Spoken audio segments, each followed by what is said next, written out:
18 സങ്കീർത്തനം 30 മുതലുള്ള തിരുവചനങ്ങൾ. ദൈവത്തിന്റെ മാർഗം അവികലമാണ്. കർത്താവിന്റെ വാഗ്ദാനം നിറവേറും. തന്നിൽ അഭയം തേടുന്നവർക്ക് അവിടുന്ന് പരിചയാണ്. കർത്താവല്ലാതെ ദൈവം ആരുണ്ട്? നമ്മുടെ ദൈവമല്ലാതെ രക്ഷാശില എവിടെയുണ്ട്? അവിടുന്ന് ശക്തി കൊണ്ട് എന്റെ അരമുറുക്കുന്നു, എന്റെ മാർഗം സുരക്ഷിതമാക്കുന്നു. അവിടുന്ന് എന്റെ കാലുകൾക്ക് മാൻപേടയുടെ വേഗം നൽകി. ഉന്നതഗിരികളിൽ എന്നെ സുരക്ഷിതനായി നിർത്തി. എന്റെ കൈകളെ അവിടുന്ന് യുദ്ധമുറ അഭ്യസിപ്പിച്ചു. എന്റെ കരങ്ങൾക്ക് പിച്ചളവില്ല് കുലയ്ക്കാൻ കഴിയും. അങ്ങെനിക്ക് രക്ഷയുടെ പരിച നൽകി. അവിടുത്തെ വലത്തു കൈ എന്നെ താങ്ങി നിർത്തി. അവിടുത്തെ വാത്സല്യം എന്നെ വലിയവനാക്കി. എന്റെ പാത അങ്ങ് വിശാലമാക്കി. എന്റെ കാലുകൾ വഴുതിയില്ല. എന്റെ ശത്രുക്കളെ ഞാൻ പിന്തുടർന്നു പിടിച്ചു. അവരെ സംഹരിക്കുവോളം ഞാൻ പിൻവാങ്ങിയില്ല. എഴുന്നേൽക്കാനാവാത്ത വിധം അവരെ ഞാൻ തകർത്തു. അവർ എന്റെ കാൽ കീഴിൽ ഞെരിഞ്ഞു.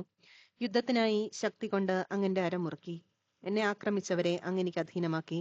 എന്റെ ശത്രുക്കളെ അങ്ങ് പലായനം ചെയ്യിച്ചു. എന്നെ വെറുത്തവരെ ഞാൻ നശിപ്പിച്ചു. സഹായത്തിന് വേണ്ടി അവർ നിലവിളിച്ചു. രക്ഷിക്കാൻ ആരുമുണ്ടായിരുന്നില്ല. കർത്താവിനോട് അവർ നിലവിളിച്ചു.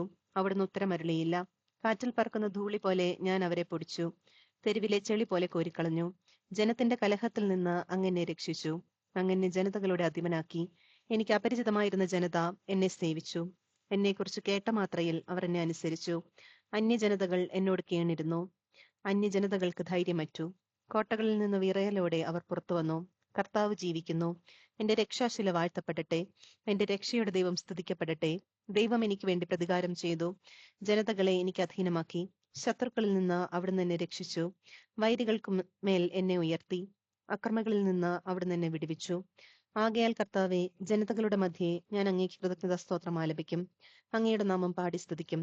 തന്റെ രാജാവിന് അവിടുന്ന് വൻ വിജയം നൽകുന്നു. തന്റെ അഭിഷിക്തനോട് എന്നേക്കും കാരുണ്യം കാണിക്കുന്നു. ദാവീദിനോടും അവന്റെ സന്തതിയോടും തന്നെ.